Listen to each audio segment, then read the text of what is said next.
ईसावास उपनिषद के 4 महावाक्यों में से पहला महावाक्य है ईसा वास्यम इदम सर्वम, जिसमें उपनिषद के ऋषि कहते हैं यह सब जो कुछ भी दिखाई देता है या नहीं भी दिखाई देता, लेकिन ईश्वर से बसा हुआ है।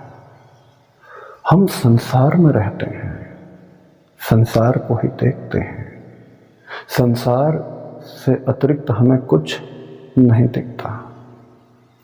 इसलिए हमारा जीवन का दृष्टिकोण एक ही रह जाता है।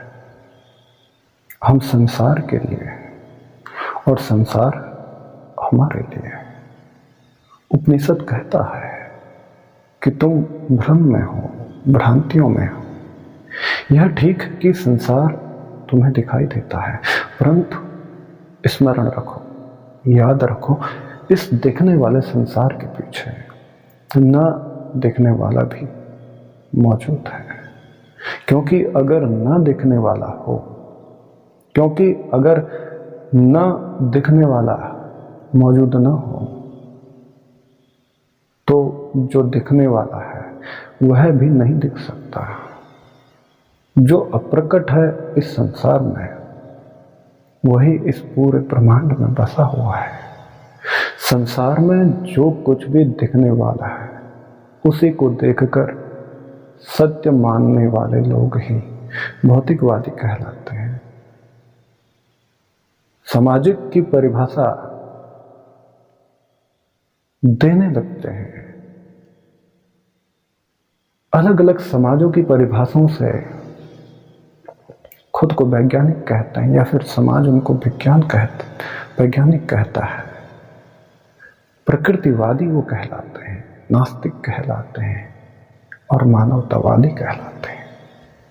और जो लोग न दिखने वाले को मानने वाले हैं, जो अप्रकट को मानने वाले लोग हैं, वे अध्यात्मवादी कहलाते हैं, धार्मिक कहलाते हैं, ईश्वरवादी कहलाते हैं, धर्मवादी कहलाते हैं, आस्तिक कहलाते हैं। लेकिन समझने योग्य प्रश्न यह है कि भौतिकवाद और अध्यात्मवाद, विज्ञान और धर्म, प्रकृतिवाद और ईश्वरवाद, नास्तिकता और आस्तिकता, इनमें कौन सा मार्ग सत्य है?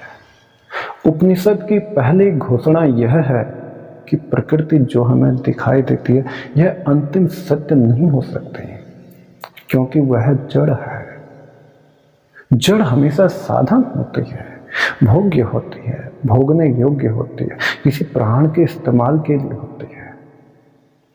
उस पर नियंत्रण कोई दूसरा करता है जो दिखाई नहीं देता, जिसे भोगने का कोई उपाय, कोई विकल्प नहीं होता, जो भोग्य नहीं है, जो पदार्थ नहीं है, जो प्रकट नहीं है। प्रकृति का अर्थ है जो अपने आप अपना नियंत्रण नहीं कर सकते,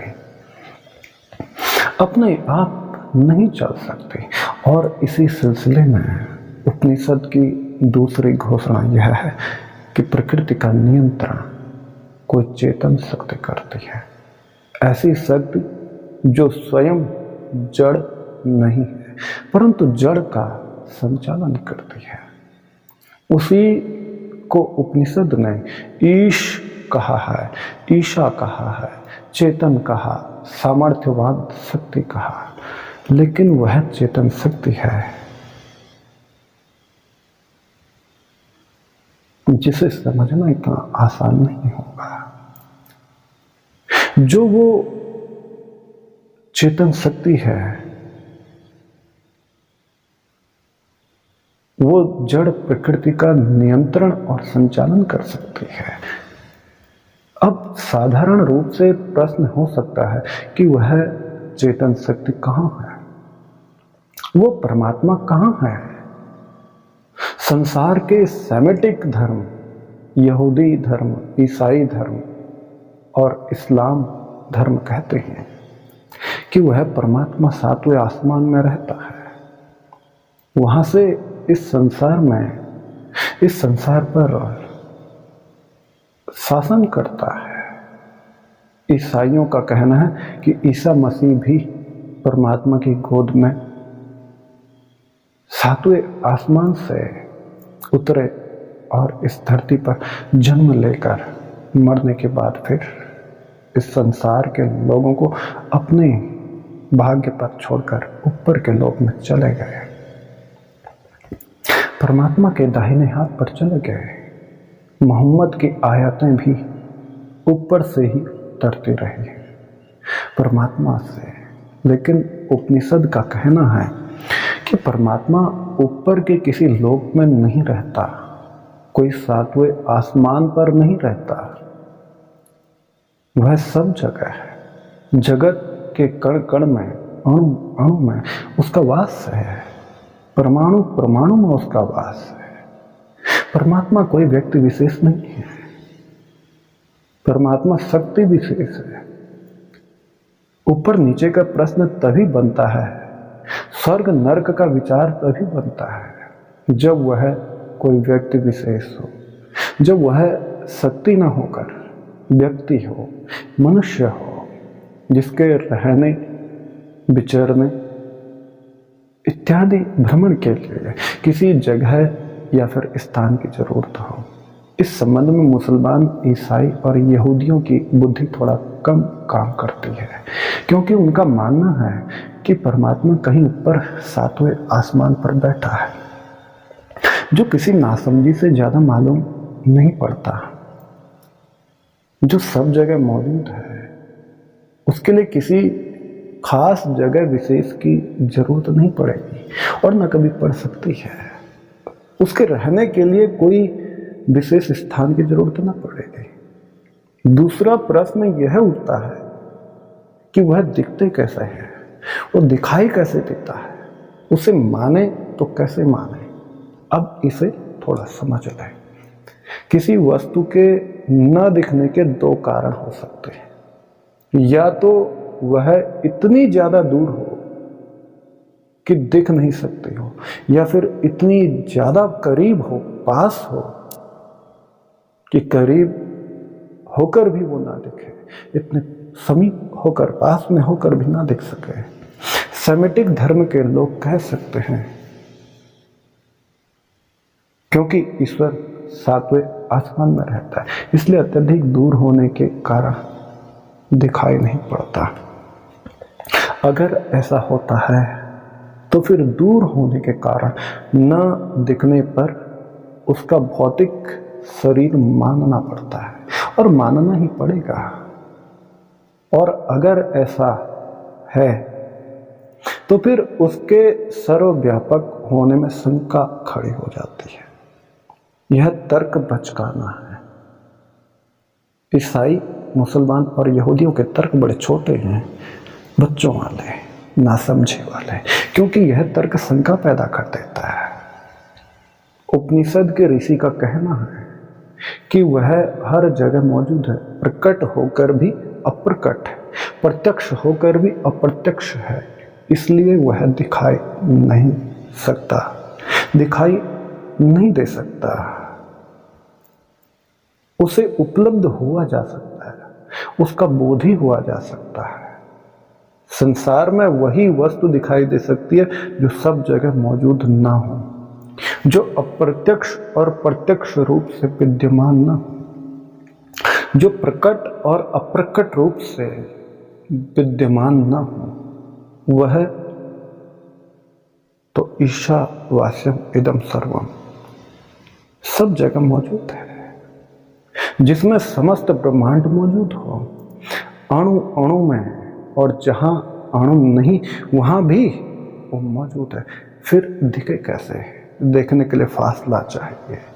जिस वस्तु को हम देखना चाहें वह अलग और देखने वाला अलग होना चाहिए। देखने वाला और देखी जाने वाली वस्तु दोनों अलग अलग होनी चाहिए, तभी यह संभव होगा, और तभी यह संभव है देखा जाना। ठीक उसी प्रकार जिस प्रकार आंख को नहीं देख सकती, क्योंकि आपकी आंख देखने वाली जो आँख है आपकी और दिखाई जाने वाली आँख में कोई फासला नहीं है, कोई दूरी नहीं है।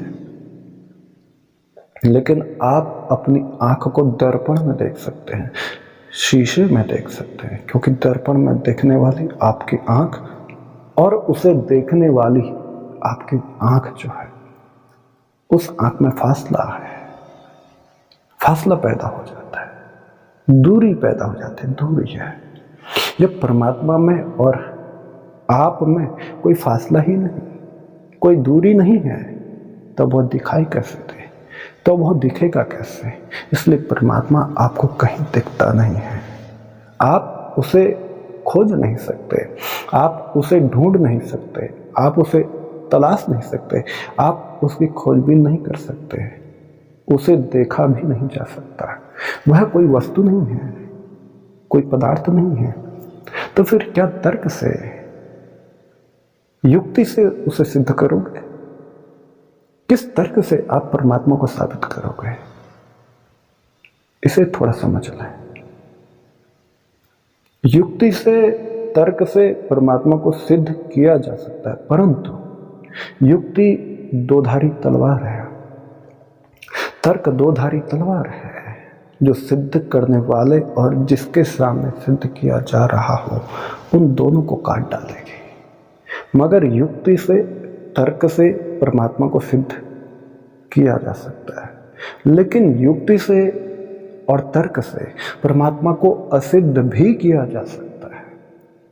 युक्ति और तर्क के क्षेत्र में नास्तिक का पलड़ा आस्तिक से हमेशा भारी रहेगा और रहता है, क्योंकि आस्तिकों के तर्क बचकाने हैं, छोटे हैं, रोकड़ा हैं, बीमार हैं।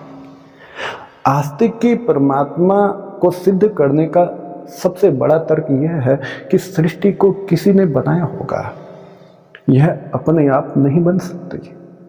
नास्तिक कहता है कि अगर परमात्मा ने सृष्टि को बनाया है तो फिर परमात्मा को किसने बनाया? तो फिर परमात्मा को भी किसी ने बनाया होगा, क्योंकि जो कुछ है वह किसी न किसी के द्वारा जरूर बनाया गया है, और ब्रह्मांड में अपने आप कुछ भी नहीं बन सकता। अगर परमात्मा अपने आप है तो सृष्टि भी अपने आप क्यों नहीं हो सकती? अगर अपने आप होने में परमात्मा तक आप ठहर सकते हो, रुक सकते हो, तो सृष्टि तक ही ठहर जाओ, रुक जाओ। आगे जाने की क्या जरूरत है? परमात्मा तक जाने की क्या जरूरत है? नास्तिक का तो कहना ही है कि यह सृष्टि अपने आप बन रही है। आस्तिक व्यक्ति का भी कहना है कि परमात्मा अपने आप मौजूद है। अपने आप होना अगर परमात्मा और सृष्टि दोनों में एक समान है, तो फिर सृष्टि अपने आप हो रही, चल रही है, बन रही है। यह मान लेने में क्या हर्ज है, क्या परेशानी है, क्या दिक्कत है? इसी बात को ध्यान में रखकर उपनिषद के ऋषि ने कहा, नायम आत्मा प्रवचनेन लभ्य। परमात्मा ज्ञान व्याख्यानों से नहीं प्राप्त होगा, उसे उपलब्ध होना होगा, उसे बोध होना होगा, उसकी अनुभूति होगी। अगर तर्क और युक्ति से परमात्मा को नहीं प्राप्त किया जा सकता, तो फिर परमात्मा को पाने का क्या उपाय है?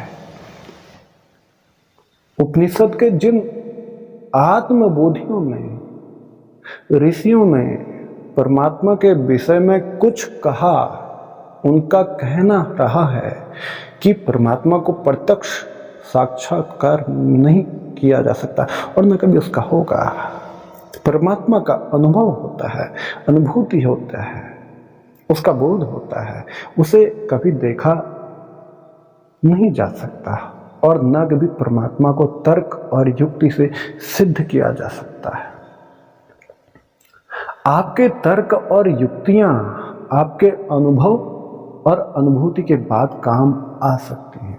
अनुभूति से पहले तर्क और युक्ति का प्रयोग सूखा व्याख्यान मात्र है, किसी पागलपन से ज्यादा नहीं। मुर्दा व्याख्यान से ज्यादा कुछ नहीं है। वाचो विकलापनं हेतत्, तो फिर मनुष्य कैसे होता है? अनुभव के क्या रूप हैं, इसे थोड़ा ध्यान से समझें। दो प्रेमी मिलते हैं, वे बोलते नहीं, बस प्रेम हो जाता है। वे दोनों प्रेम में उतरते हैं। ध्यान रखें, प्रेम किया नहीं जा सकता, क्योंकि जो किया जा सके वह कोई क्रिया होगी, कोई कार्य होगा, कोई वर्क होगा। लेकिन प्रेम कोई कार्य नहीं है, क्रिया नहीं है, यह अनुभूति है। क्यों प्रेम हो जाता है, कैसे हो जाता है? यह तर्क का विषय नहीं है, युक्ति का विषय नहीं है। प्रेम को किसी ने देखा नहीं और प्रेम को कोई देख भी नहीं सकता, लेकिन अनुभव और अनुभूति सबने किया है। परमात्मा की प्रतीति भी अनुभव का विषय है। जब प्रेम हो जाता है, प्रतीति हो जाती है, अनुभव हो जाता है, अनुभूति हो जाती है, तब युक्ति कहीं जाकर काम आती है, तर्क कहीं काम आ पाएगा, उससे पहले नहीं। प्रेम में आपको पहले उतरना होगा, उसके बाद आप सिद्ध कर पाएंगे, तभी कोई युक्ति या फिर तर्क दिया जा सकता है। तर्क और युक्ति अनुभव के बिना संभव नहीं है। भीतर से जो जानता है वही तर्क और युक्ति से परमात्मा और प्रेम को सिद्ध कर सकता है, साबित कर सकता है। जिनको बोध होता है इस तरह होता है मानो बिजली कूद गई। तुम्हारे भीतर के किसी कोने में अविश्वास का स्थान ना रहा, अधिकार ना रहा, अब सारे स्थान भर गए। इससे आपके जीवन का दृष्टिकोण बदल जाता है, जीवन को रूपांतरण हो जाता है। मनुष्य नास्तिकता से परम नास्तिक और आस्तिकता से परम आस्तिक हो जाता है। आप रिक्त हो जाते हैं, खाली हो जाते हैं और अंदर ही अंदर भर जाता है। लेकिन पूर्ण बोध से, अनुभूति से लबालब भरोगे और भरना ही होगा। अनुभूति इसी को कहते हैं। इसके बाद युक्ति का हथियार चलाना शुरू हो सकता है और होता है। पहले प्रेम और बाद को ऐसा नहीं। जो इस बोध को उपलब्ध न हुए हैं, ऐसे लोग हैं जो संसार को पकड़े रहते हैं, संसार को पकड़ लेते हैं, ऐसे छुड़ाए वो छूटते नहीं हैं। अगर संसार से छूट ना सके तो टूट कर बिखर जाते हैं, टुकड़ा टुकड़ों में छिन्न गए। परंतु विषयों को नहीं छोड़ते हैं, और ऐसे भी लोग हैं जो विषयों की तरफ पीठ फेर लेते हैं। उन्हें भौतिक जीवन का रस छूट जाता है, अध्यात्म का रस भाने लग जाता है, स्वादिष्ट लगता है। ये भी एक पकड़ है, इससे ज्यादा कुछ नहीं। ये बोध नहीं है, ये भी एक लालच है। उनके लिए संसार के पदार्थ रसहीन हो जाता है, निर्विषय अध्यात्म रसमय हो जाता है। उनके जीवन की यह अनुभूति हो नहीं सकते, क्योंकि अभी उन्होंने जाना नहीं, उन्होंने अपनी पकड़ बनाई। अब तुमको इन दोनों का, अध्यात्म और संसार दोनों के बीच के राह पर चलना होगा। और ऐसे बोध जब हो जाए तो फिर आप कह सकते हैं कि हाँ, कुछ जाना। तब तुम कह सकते हो कि कुछ उपलब्ध हुआ। दरअसल में मनुष्य अनुभूति द्वारा जिस विश्वास पर पहुंचता है, तर्क से उसकी पुष्टि करता है, घोषणा करता है। मनुष्य जीवन के साथ संबंध रखने वाले प्रश्नों का उत्तर पहले हृदय में ढूंढता है अपने, फिर तर्क का आश्रय लेता है, सहारा लेता है। यह उसका भ्रम है कि जिन धार्मिक विचारों को मान रहा है वो मनुष्य, वो उसके चिंतन और विवेचन के परिणाम है। चिंतन और तर्क के द्वारा मनुष्य केवल समाज सुधारक बन सकता है, आस्तिक से नास्तिक हो सकता है, नास्तिक से आस्तिक हो सकता है, लेकिन धार्मिक विचारों में परिवर्तन नहीं कर सकता, नहीं ला सकता, क्योंकि धर्म का आधार विश्वास पर है, अनुभूति पर है, और विश्वास का संबंध हृदय की भावनाओं से है, दिमाग की कतरनी से नहीं है, बुद्धि के तर्क से नहीं है। ईश्वर विश्वास अंतर आत्मा से उठता है, पैदा होता है, फूट पड़ता है। परमात्मा बोधि आंतरिक घटना है, बाहरी नहीं, जिसे बाहर से आप जान नहीं सकते और जाना भी नहीं जा सकता, लेकिन युक्ति और तर्क से तो उस विश्वास की पुष्टि हो ही नहीं सकते। इससे ज्यादा कुछ नहीं बात, कोई नई बात नहीं हो सकती कि साधारण दशा में मनुष्य की अंतरात्मा किसी ऐसी शक्ति को अनुभव करती है और उसकी सत्ता के पक्ष में गवाही देते, जो मानवीय शक्ति और प्रकृति की शक्ति से ऊंची होने के कारण परम आत्मा और सबका संचालन करने के लिए है। इस संसार अस्तित्व में उपलब्ध है, इन सबका संचालन करने के कारण इस पद की अधिकारिणी है। अब समझा जाए कि अनुभूति कैसे होती है। यह सब हम अपने जीवन से देख सकते हैं। अपने आप को हमने कब देखा, यह तो हमने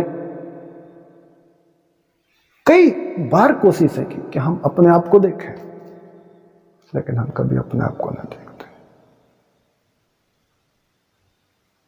हमें देखना अपने आप को। हम में से प्रत्येक की अनुभूति है कि हम शरीर नहीं है, लेकिन प्रत्येक व्यक्ति यही कहता है कि यह मेरा शरीर, वह दूसरे का शरीर। यही कहता है कि मैं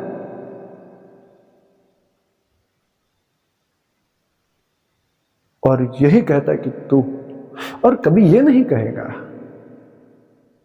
मैं शरीर नहीं हूं। शरीर के भीतर जो यह मैं तत्व बैठा है वह किसने देखा? कौन है जो उसकी अनुभूति जानता है?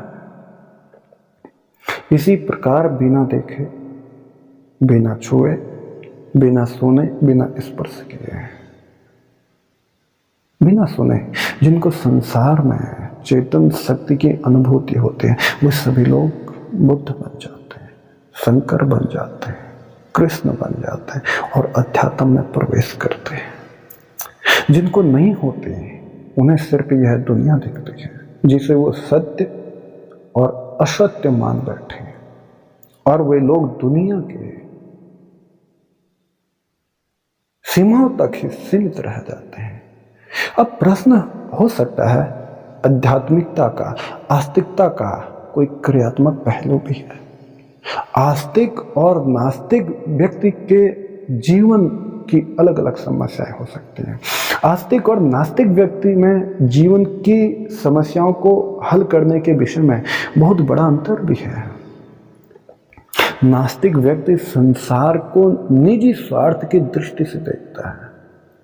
संसार में जो कुछ है उस पर उसका दावा है, आधिपत्य, अधिकार है, वह उसे हड़प सकता हो तो कतराएगा भी नहीं। नास्तिक समाज भी स्वार्थ की ध्येय मानकर चलेगा, यानी कि स्वार्थ को अपना ध्येय मानकर चलता है, और चलना ही चाहिए, क्योंकि इस संसार के अतिरिक्त अन्य कोई लक्ष्य उसके सामने नहीं है। परोपकार भी तब तक मान्य है जब तक उससे व्यक्ति या समाज का स्वार्थ सिद्ध होता है। जब तक भौतिक के अतिरिक्त अन्य कुछ है ही नहीं, तब भौतिक के परे दृष्टि कैसे जा सकती है? परिणाम यह होता है कि व्यक्ति का, समाज का जीवन संघर्षमय हो जाता है। हर व्यक्ति, हर समाज दूसरे को हड़पने के लिए उचित समय की ताक में रहता है, सही मौके की तलाश में रहता है।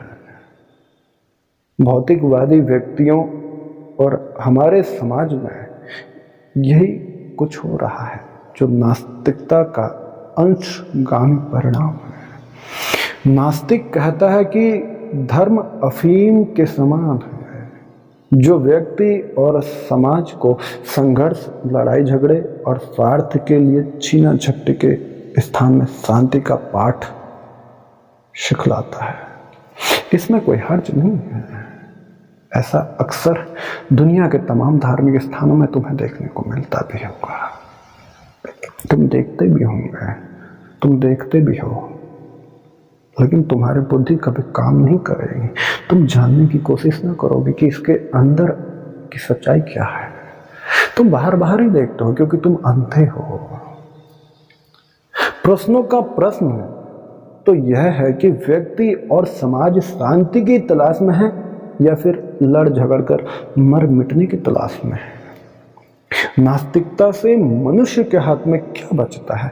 अगर नास्तिक होकर शांति हाथ लगे तो नतमस्तक होकर नास्तिकता स्वीकार कर लेनी चाहिए, परंतु अगर नास्तिकता और आस्तिकता से मनुष्य का जीवन खंडित हो जाए तो संसार में उपद्रव खड़ा हो जाए। प्रत्येक व्यक्ति समाज के दूसरे व्यक्तियों के खून का प्यासा हो जाए तो इसका कोई अर्थ नहीं होगा और पूरे समाज में नास्तिकता जाग उठे, पात्विकता जाग उठे, मनुष्य मनुष्य ना रहकर पशु बन जाए, तो ऐसी नास्तिकता मानव समाज के लिए अभिशाप के सिवाय क्या हो सकती है। और दूसरी तरफ आदमी आस्तिकता अपने अंदर ओढ़े हुए है, उसके बावजूद उसका मन शांत नहीं है, उसका हृदय शांत नहीं है, पवित्र नहीं, निर्मल नहीं है, करुण नहीं है। उसके धर्म और आस्तिकता के नाम पर खून खराबा अगर होता हो तो फिर इसमें भी मानव समाज गुमराह हो जाएगा। इसमें भी एक आस्तिक दूसरे धर्म के आस्तिक की हत्या करने को तावला मिलेगा आपको। अक्सर यह होता है। आप देखो, हिंदू मुसलमानों को देख लो, कोई एक दूसरे को देखना नहीं चाहता। यहूदी मुसलमानों को देखो, ईसाइयों और सिखों को देखो, हिंदू और सिखों को देखो, ये सब आपस में लड़ते झगड़ते हैं। तो फिर किस बात की हैं? इनके अंदर इतने मकड़ जाल हैं, इनको मौका मिले नहीं ये दूसरे की आज़ादी को छीन लें, उसकी गर्दन ही उतार दें। तो ये ऐसी झूठी आस्तिकता भी समाज के लिए एक अभिशाप, एक जहर से ज़्यादा कुछ भी नहीं है। इसके विपरीत आध्यात्मिकता से मानव के मन की उलझनें समाप्त हो जाती हैं। वह प्रसन्न, शांतचित्त, उद्वेग और तनाव रहित हो जाता है।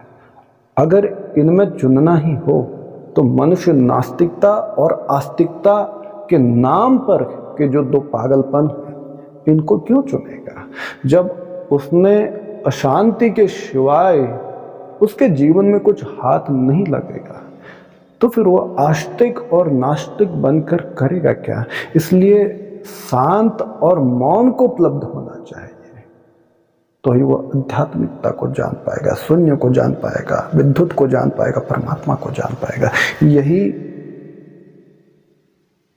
ईशा उपनिषद का महावाक्य है। मैं प्रार्थना करता हूं आप ऐसी ही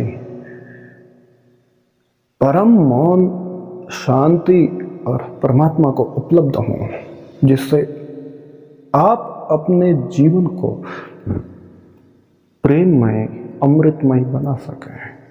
आप सबके भीतर वही परमात्मा है जो पूरे अस्तित्व में है। उस ज्योतिपुंज परमात्मा रूप को मैं प्रणाम करता हूं। प्रणाम।